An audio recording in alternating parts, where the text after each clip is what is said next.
بشائر الإيمان منارة الإحسان وللهدى عنوان.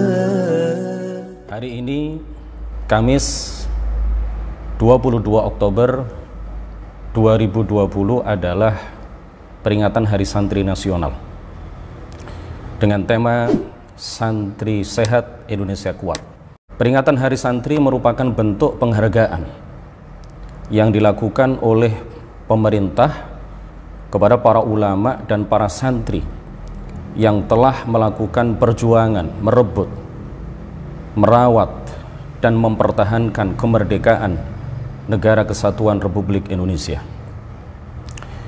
Tanpa resolusi jihad pada tanggal 22 Oktober 1945 yang diprakarsai, yang dicetuskan, yang dikeluarkan oleh pendiri Nahdlatul Ulama Hadratus Syekh Muhammad Hashim Asy'ari, maka tidak akan ada pertempuran sengit yang terjadi pada tanggal 10 November 1945 yang kelak akan diperingati sebagai perayaan atau peringatan Hari Pahlawan.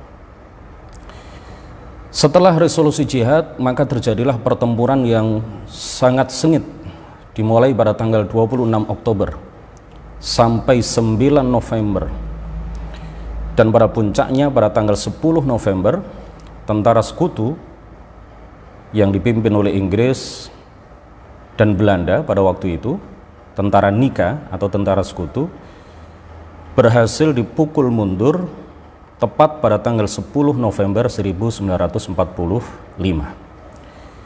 Atas jasa para ulama, para santri pada saat itu yang dikomandoi oleh Hadratus Syekh Kiai Haji Muhammad Hashim Asy'ari, maka kemudian tanggal 22 Oktober ditetapkan sebagai Hari Santri Nasional. Para pemirsa kajian online FB Yayasan Syamah yang mudah-mudahan dirahmati oleh Allah Subhanahu wa Ta'ala, kita tidak akan berbicara panjang lebar mengenai resolusi jihad. Kita tidak akan berbicara panjang lebar mengenai perjuangan para ulama dan santri pada waktu itu di dalam merebut, merawat, dan mempertahankan kemerdekaan NKRI. Tetapi yang akan kita kupas, yang akan kita kaji pada pagi hari yang insya Allah penuh keberkahan ini adalah tentang butir-butir pemikiran, keaswajaan, pokok-pokok ajaran yang diajarkan oleh pencetus resolusi jihad, oleh pemrakarsa resolusi jihad, yaitu Hadratus Syekh Kiai Haji Muhammad Hashim Asy'ari. Sebagaimana kita tahu bahwa Hadratus Syekh Kiai Haji Muhammad Hashim Asy'ari adalah seorang pejuang Ahlus Sunnati wal Jamaah. Selain beliau adalah pejuang kemerdekaan, pahlawan nasional, beliau juga sangat gigih di dalam memperjuangkan akidah dan nilai-nilai keaswajaan di bumi Nusantara. Ada banyak sekali pemikiran-pemikiran keaswajaan yang disampaikan oleh beliau, baik secara lisan maupun secara tertulis, yang perlu kita ketahui, yang perlu kita pelajari, dan sangat penting untuk kita tularkan, untuk kita ajarkan kepada masyarakat luas. Semua apa yang akan kita kaji, saya ambil, kami kumpulkan butir-butir ajaran beliau ini dari kumpulan karya beliau. Ini adalah kumpulan karya Mbah Hashim yang kemudian diberi judul Irsyadus Sari. Jadi kitab Irsyadus Sari ini menghimpun beberapa kitab, beberapa karya yang ditulis dan dikarang oleh Hadratus Syekh Kiai Haji Muhammad Hashim bin Asy'ari. Di antara sekian banyak ajaran dan pemikiran keaswajaan yang beliau tulis di dalam salah satu karya beliau yang terhimpun di dalam kitab Irsyadus Sari ini adalah yang pertama, beliau menegaskan akidah tanzih, akidah yang menyatakan bahwa Allah Subhanahu wa Ta'ala tidak menyerupai apapun, tidak menyerupai siapapun, dia tidak bisa dibayangkan. Beliau mengatakan di dalam muqaddimah kitab At-Tanbihatul Wajibat liman yasna'ul maulida bil munkarat wa asyhadu an la ilaha illallah wahdahu la syarika lah al-munazzahu 'anil jismiyati wal jihati waz zamani wal makan. Dan aku bersaksi bahwa tiada Tuhan yang berhak disembah kecuali Allah semata. La syarika lahu, tiada sekutu baginya. Al-munazzahu, dia maha suci, Allah maha suci, 'anil jismiyati, dari berupa benda yang memiliki bentuk, memiliki ukuran, dari berupa jisim yang tersusun dari bagian-bagian. Allah bukanlah benda, Allah tidak memiliki bentuk sama sekali, baik besar, sedang maupun kecil. Wal jihati, dan Allah maha suci dari arah. Allah tidak di atas, tidak di bawah, tidak di kanan, tidak di kiri, tidak di depan, tidak di belakang. Allah ada tanpa arah. Waz zamani, dan tidak berlaku baginya peredaran waktu. Allah maha suci dari zaman. Allah tidak dilalui oleh perubahan waktu, tidak dilalui oleh peredaran zaman. Wal makani, dan Allah ada tanpa tempat. Ini penegasan yang langsung disampaikan oleh Syekhu Masyayikhi Indonesia, maha guru para ulama, para kiai di Indonesia, Kiai Haji Muhammad Hashim Asy'ari, bahwa beliau adalah seorang sunni, seorang yang meyakini bahwa Allah ada tanpa tempat, Allah bukanlah benda, Allah tidak memiliki bentuk, maha suci dari bentuk, baik bentuk kecil, sedang maupun besar, dan Allah subhanahu wa ta'ala ada tanpa arah. Allah tidak di atas, di bawah, di kanan, kiri, depan, ataupun belakang. Apa yang beliau ajarkan ini sesuai dengan apa yang telah disepakati oleh para ulama ahli sunnati wal jamaah dari berbagai belahan dunia, dari masa ke masa, dari generasi ke generasi. Semuanya menyatakan wa ajma'u ala anna Allah la yahwihi makan wa la yajri alaihi zaman. Semuanya telah ijma', semuanya telah sepakat menyatakan bahwa Allah ada tanpa tempat, dan Allah tidak dilalui oleh tempat, serta Allah tidak berlaku baginya peredaran massa.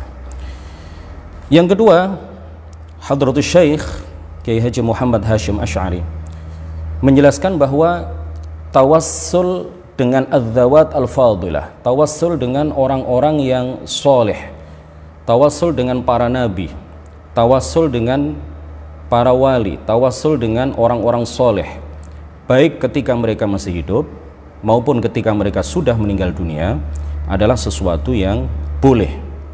Sebagaimana hal itu dijelaskan oleh beliau di dalam kitab An-Nurul Mubin fi Mahabbati Sayyidil Mursalin. Silahkan dicek, tidak saya bacakan Arabnya untuk menyingkat waktu, di halaman 66 sampai halaman 75.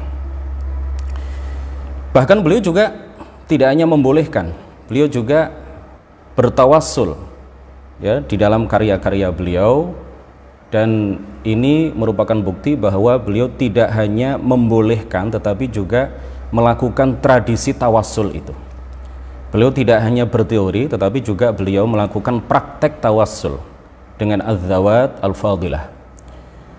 Sebagaimana kita tahu bahwa tawassul itu ada 3 macam. Yang pertama adalah tawassul dengan al-asma al-husna, atau dengan nama-nama Allah dan sifat-sifatnya. Yang kedua adalah tawassul dengan al-a'mal as-salihah, dengan amal-amal kebaikan yang kita lakukan. Nah, 2 bentuk tawassul yang pertama ini tidak ada perbedaan, baik di kalangan ahlus sunnah maupun di kalangan orang-orang wahabi misalkan ya. Tetapi tawassul jenis yang ketiga yaitu at-tawassul bidzawatil fadilah, bertawassul dengan orang-orang soleh ya, bertawassul dengan para nabi, bertawassul dengan orang-orang yang mencapai derajat kewalian, tidak di hadapan mereka ketika mereka masih hidup ataupun setelah mereka meninggal. Ini menurut kita ahlus sunnati wal jamaah, menurut para ulama ahli sunnati wal jamaah dari dulu sampai sekarang termasuk Mbah Hashim, ini boleh. Sedangkan menurut orang-orang wahabi ini adalah sesuatu yang terlarang, bahkan ini menurut mereka adalah bentuk penyembahan terhadap orang yang dijadikan wasilah di dalam bertawassul. Na'udzubillah. Yang ketiga, beliau menegaskan bahwa melakukan safar untuk ziarah ke makam Rasulullah Sallallahu Alaihi Wasallam adalah termasuk sunnah yang disepakati oleh umat Islam dan merupakan qurbah, perbuatan taat yang agung yang mendekatkan diri kepada Allah Subhanahu wa taala, dan ini adalah sebuah perbuatan yang memiliki keutamaan yang sangat dianjurkan. Kemudian beliau juga menganjurkan agar penziarah makam Rasulullah Shallallahu Alaihi Wasallam bertabarruk, ngalap berkah, memohon barokah dari Allah Subhanahu wa taala dengan melihat raudhah dan mimbar Rasulullah Shallallahu Alaihi Wasallam, sebagaimana hal itu disebutkan oleh beliau di dalam kitab An-Nurul Mubin fi Mahabbat Sayyidil Mursalin halaman 66 sampai halaman 75. Kemudian yang keempat, Kiai Haji Muhammad Hashim Asy'ari juga menegaskan kewajiban bermadhab bagi seseorang yang bukan mujtahid mutlak, ya, meskipun telah memenuhi sebagian syarat ijtihad. Nah, ini beliau menegaskan sebagaimana juga ditegaskan oleh para ulama sebelum beliau, dan juga sebagaimana ditegaskan oleh para ulama dari berbagai belahan dunia, bahwa jika seseorang tidak mencapai derajat mujtahid, maka dia harus melakukan taklid, ya, dia tidak boleh melakukan ijtihad. Nah, ini beliau sebutkan di dalam karya beliau Risalah fi Ta'aqqud al-akhdhi bi madzahibil a'immatil arba'. Jadi Mbah Hashim ini luar biasa, orang Indonesia, orang Jawa, tetapi memiliki banyak sekali karya yang beliau tulis di dalam bahasa Arab. Yang kelima, Kiai Haji Hashim Asy'ari juga mengikuti mayoritas ulama yang membagi bid'ah menjadi bid'ah wajib, bid'ah haram, bid'ah sunnah, bid'ah makruh, dan bid'ah mubah. Beliau juga menegaskan bahwa menggunakan tasbih, subhah itu alat untuk bertasbih, alat untuk berzikir, kemudian juga melafalkan niat, ya, membaca usolli, talqin mayyit, sedekah untuk mayyit, tahlilan, ziarah kubur, dan hal-hal semacam itu, semuanya itu adalah bid'ah hasanah, memang tidak pernah dilakukan pada masa Rasulullah, tidak pernah dilakukan pada masa sahabat, tetapi ini adalah sebuah hal yang hasanah, sesuatu yang tidak bertentangan dengan Al-Quran dan hadis, bahkan sesuai dengan nilai-nilai yang diajarkan oleh Al-Quran dan hadis, dan ini bukanlah bid'ah sayyi'ah, sebagaimana hal itu ditegaskan oleh beliau di dalam kitab Risalah Ahli Sunnati wal Jamaah halaman 8. Kemudian yang keenam, mengenai tasawuf dan sufi, Kiai Hashim menyatakan bahwa tasawuf dan sufi sejati adalah yang sejalan dengan Al-Quran dan hadis, sebagaimana beliau tegaskan di dalam Ad-Durar Al-Muntathirah fil Masailit Tis'a Ashrah halaman 7. Beliau mengatakan begini: Fasluk tariqal qawmi talqa yumnah idil kitabu qaiduhu was sunnah. Tempuhlah olehmu jalan ahli tasawuf sejati, niscaya engkau akan menemukan kebaikan yang agung, karena pedomannya adalah Al-Quran dan hadis, Al-Quran dan sunnah. Nah, ini menunjukkan bahwa beliau sangat menentang praktek-praktek yang diklaim sebagai praktek tasawuf, praktek thariqat, tetapi bertentangan dengan Al-Quran dan hadis. Thariqat harus jalan dengan Al-Quran dan hadis, tasawuf harus jalan dengan Al-Quran dan hadis. Seorang sufi sejati adalah seorang mukmin yang mengamalkan Al-Quran dan hadis. Yang ketujuh, beliau menegaskan bahwa salaf atau salafiyun atau salafi di Indonesia, kata beliau, adalah orang-orang yang mengikuti dan melestarikan cara beragama dan ajaran-ajaran para pendahulu yang membawa Islam ke tanah Jawa. Salafi atau salafiyun, kata beliau, adalah di tanah Jawa ini, di Indonesia ini, yang disebut salafi atau salafiyun itu sejatinya adalah, kata beliau, para pengikut madhab Syafi'i di dalam fiqih, madhab al-Imam al-Asy'ari dalam usuluddin, dan madhab al-Ghazali serta Abul Hasan Asy-Syadzili dalam tasawuf. Hal itu ditegaskan oleh beliau di dalam kitab Risalah Ahli Sunnati halaman 9. Kemudian yang kedelapan, salafi atau salafiyun, kata beliau, adalah umat Islam yang memegang teguh ajaran-ajaran para pendahulu mereka, yaitu bermadhab dengan madhab tertentu, ya, sebagian besar di antara mereka adalah para pengikut 4 madhab, ya. Kemudian berpegang teguh pada kitab-kitab yang mu'tabar, kata beliau, mencintai ahli bait, mencintai para wali, mencintai orang-orang soleh, kemudian bertabaruk dengan mereka, baik ketika mereka masih hidup ataupun setelah mereka meninggal dunia. Lalu salafi dan salafiyun adalah orang-orang yang gemar melakukan ziarah kubur, talqin mayyit, sedekah untuk mayyit, meyakini adanya syafaat, meyakini kemanfaatan doa, meyakini kemanfaatan tawassul, dan ajaran-ajaran salaf lainnya. Ini bisa dilihat, dicek di kitab Risalatu Ahli Sunnati wal Jamaah karya beliau halaman 9. Kemudian beliau melanjutkan di halaman-halaman berikutnya di kitab yang sama. Beliau mengatakan bahwa para pelaku bid'ah al-mubtadi'un muncul di Indonesia pada sekitar tahun 1330 Hijriah. Ahli bid'ah tersebut menurut Kiai Hasyim Asy'ari terbagi ke beberapa kelompok sebagai berikut ya. Di kitab tersebut disebutkan ada 5 ahlul bid'ah ya, ada 5 al-mubtadi'un yang disebutkan oleh beliau. Ini bisa dilihat di halaman 9 sampai halaman 13 dari kitab Risalatu Ahli Sunnati wal Jamaah. Yang pertama yang beliau sebut sebagai ahlul bid'ah, sebagai al-mubtadi' ya, al-firqatul mubtadi'ah, bukan termasuk golongan Ahli Sunnati wal Jamaah. Oleh karena itu mereka harus diwaspadai, mereka tidak boleh diikuti, tidak boleh kita bergabung dengan mereka. Yang pertama yang beliau sebutkan adalah para pengikut Muhammad Abduh, kemudian para pengikut Rashid Ridha, para pengikut Muhammad bin Abdul Wahhab An-Najdi, pendiri madhab Wahhabi, pendiri golongan Wahhabi. Kemudian Ahmad Ibnu Taimiyah, seorang tokoh yang sangat kontroversial, menuai pro dan kontra, baik ketika dia masih hidup maupun setelah dia meninggal dunia, yang sangat dikultuskan, sangat diagung-agungkan, sangat ditokohkan oleh orang-orang Wahhabi dari masa ke masa sampai Wahhabi yang hidup pada masa kita sekarang ini, semuanya mengkultuskan dan menganggap bahwa apapun yang dikatakan oleh Ibnu Taimiyah itu seakan-akan sebagai sebuah nas yang tidak boleh ditakwil ya. Kemudian juga para pengikut kedua murid Ibnu Taimiyah, yaitu Ibnu Qayyimil Jauziyah atau Ibnul Qayyim dan Ibnu Abdul Hadi. Kemudian di rangkaian penjelasan beliau mengenai bagian pertama dari kelompok yang beliau sebut sebagai pembawa bid'ah, itu beliau secara tegas mengatakan mengenai golongan Wahhabi, mengutip perkataan Syekh Muhammad Bakhit Al-Muti'i Al-Hanafi. Saya sebutkan langsung terjemahannya. Kata beliau, mereka pengikut Muhammad bin Abdul Wahhab An-Najdi, golongan Wahhabi, adalah aib bagi Islam. Mereka adalah organ rusak yang harus segera diamputasi, harus segera dipotong supaya tidak menjalar kepada organ yang lain. Mereka ibarat orang yang terserang penyakit lepra yang harus dijauhi. Mereka adalah kelompok yang mempermainkan agama, menghina ulama baik salaf maupun khalaf. Mereka berkata, sesungguhnya ulama itu bukanlah orang yang maksum, terjaga, sehingga tidak sepatutnya taklid kepada mereka. Kata orang Wahhabi, baik yang masih hidup maupun yang sudah mati.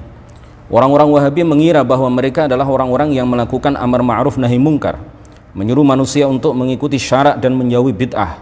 Padahal Allah menyaksikan bahwa mereka adalah para pendusta. Ini ketegasan Mbah Hasyim di dalam menjelaskan kepada umat bahwa Wahhabi adalah golongan yang tidak sesuai ajaran-ajaran mereka dengan ajaran Ahlus Sunnati wal Jamaah. Ini adalah bentuk kasih sayang beliau kepada umat.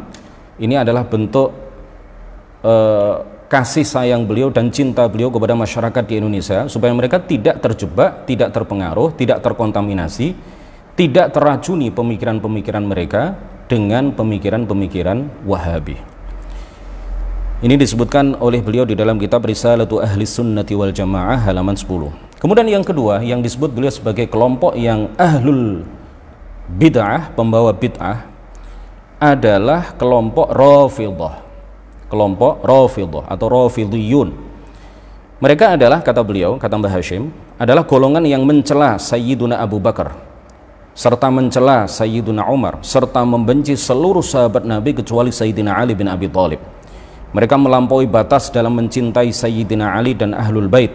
Sebagian dari mereka bahkan masuk kategori kafir dan zindik. Ini saya hanya mengutip dari apa yang beliau tulis di dalam kitab Risalatu Ahli Sunnati wal Jamaah. Yang ketiga, kelompok Ibahiyun. Siapa kelompok Ibahiyun? Beliau menjelaskan, mereka adalah golongan yang menyatakan bahwa seorang hamba yang sudah sampai derajat tertinggi di dalam kecintaan kepada Allah, telah suci dan jernih hatinya, serta telah tertanam kuat keimanan dalam kalbunya, maka gugur atau tidak berlaku baginya perintah dan larangan Allah Subhanahu wa ta'ala, dan Allah tidak akan memasukkannya ke dalam neraka dengan sebab perbuatan dosa besar yang ia lakukan. Sebagian dari mereka menyatakan bahwa hamba tersebut gugur baginya ibadah-ibadah yang zahir, ibadah-ibadah seperti sholat dan lain sebagainya, dan ibadahnya hanya berupa merenung dan memperbaiki perilaku yang batin. Paham seperti ini sebagaimana ditegaskan oleh Sayyid Muhammad Murtadha Az-Zabidi, dan ini dikutip oleh Mbah Hashim di dalam kitab Risalatu Ahli Sunnati wal Jamaah. Beliau menegaskan, Sayyid Murtadha Az-Zabidi dalam Syarah Ihya Ulumiddin, ya, di dalam kitab Ithaf As-Sadatil Muttaqin bi Syarhi Ihya'i Ulumiddin, beliau mengatakan bahwa ini adalah sebuah kekufuran, ini adalah sebuah kezindikan, dan ini adalah sebuah kesesatan. Kemudian yang keempat adalah para penganut paham reinkarnasi, ahlut tanasukh. Mereka adalah golongan yang meyakini reinkarnasi roh dan berpindahnya roh selamanya, ya, dari satu badan ke badan yang lain. Jadi selalu begitu, roh itu berpindah dari satu badan, dari satu jasad ke jasad yang lain. Itu dalam keyakinan ahlut tanasukh, ya, orang-orang yang meyakini paham reinkarnasi. Setelah orang itu meninggal, maka rohnya itu berpindah, ya, ke jasad orang yang masih hidup.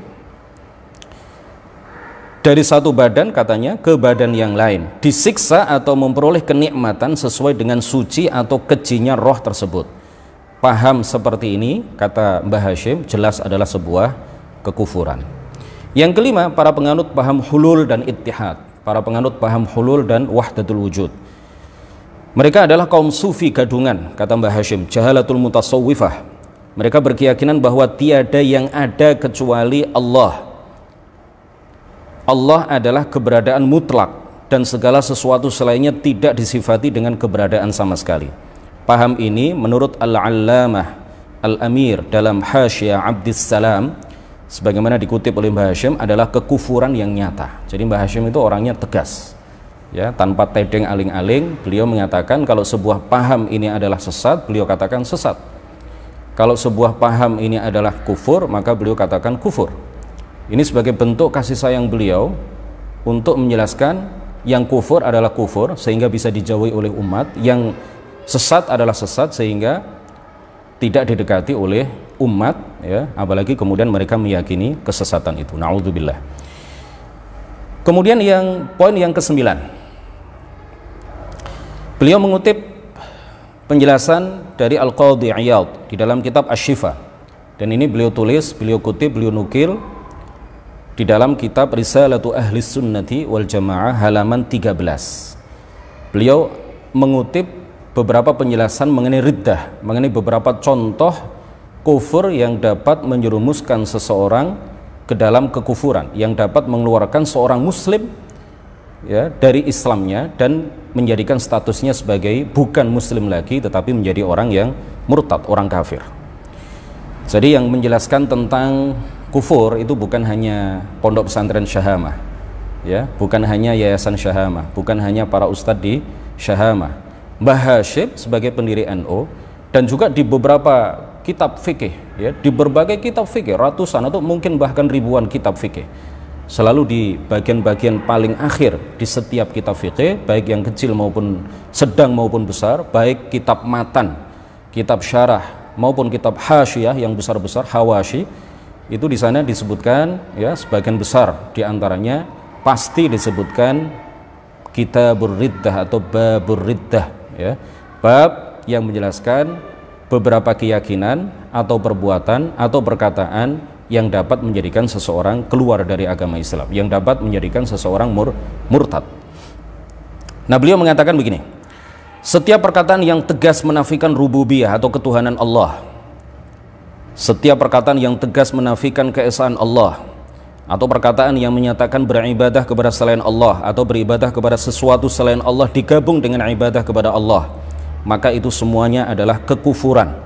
Seperti perkataan golongan Dahriyah, orang-orang Kristen, Majusi, orang-orang yang menyekutukan Allah dengan menyembah berhala, para malaikat, setan, matahari, bintang, api, atau siapapun dan sesuatu apapun selain Allah Subhanahu wa taala. Demikian pula para penganut keyakinan hulul dan reinkarnasi. Demikian pula ya, hulul itu artinya keyakinan bahwa Allah menempati sebagian makhluknya. Keyakinan wahdatul wujud itu adalah keyakinan yang menyatakan bahwa Allah bersatu dengan alam. Ini semuanya adalah kufur, ya, kata beliau. Demikian pula orang yang mengakui ketuhanan dan keesaan Allah tetapi dia meyakini Allah tidak hidup, tidak qadim, memiliki permulaan, atau bahwa Allah baharu, ya, hadits, memiliki permulaan, berbentuk dan bergambar. Orang yang meyakini Allah berbentuk, bergambar, bisa dibayangkan, ya, maka ini adalah kekufuran, kata beliau. Atau mengklaim bahwa Allah memiliki anak, istri, atau Allah terlahir dari sesuatu, ada dari sesuatu, atau meyakini bahwa ada sesuatu selain Allah yang qadim, yang tidak memiliki permulaan, ada bersama Allah pada azal, atau meyakini ada pencipta atau pengatur seluruh alam ini selain Allah. Itu semua adalah kekufuran dengan ijma' atau konsensus umat Islam. Beliau melanjutkan, demikian pula orang yang mengaku telah duduk-duduk bersama Allah, bertemu dan berbincang-bincang dengan Allah, atau meyakini Allah menempati tubuh seseorang, seperti perkataan sebagian orang yang mengaku sufi, sebagian kelompok batiniyah dan orang-orang Nasrani. Demikian pula kita memastikan kekufuran orang yang meyakini kekodiman alam dan kekalnya alam. Orang yang meyakini bahwa alam ini tidak memiliki permulaan, atau meyakini bahwa alam ini kekal selamanya, atau meyakini reinkarnasi roh dan berpindahnya roh selamanya dari satu badan ke badan yang lain, disiksa atau memperoleh kenikmatan sesuai dengan suci atau kejinya roh tersebut. Ini semuanya adalah kufur, kata beliau. Demikian pula orang yang mengakui ketuhanan Allah dan keesaannya tetapi mengingkari kenabian secara mutlak dan umum, atau mengingkari kenabian nabi kita secara khusus, atau kenabian salah seorang nabi yang ditegaskan oleh Allah padahal dia mengetahui hal itu, maka dia kafir tanpa keraguan sedikit pun. Begitu pula orang yang mengatakan bahwa nabi kita bukan yang berada di Mekah dan Hijaz.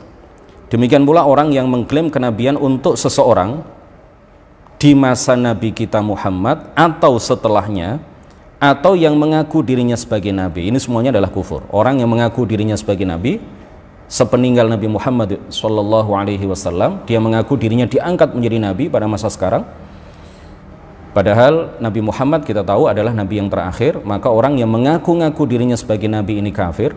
Orang yang percaya bahwa dia nabi adalah kafir. Orang yang ragu apakah dia nabi atau bukan juga kafir. Jadi harus dipastikan bahwa Muhammad adalah nabi dan rasul yang terakhir. Demikian juga kata Mbah Hashim, para sufi gadungan yang ekstrim yang mengaku menerima wahyu meskipun tidak mengaku sebagai nabi.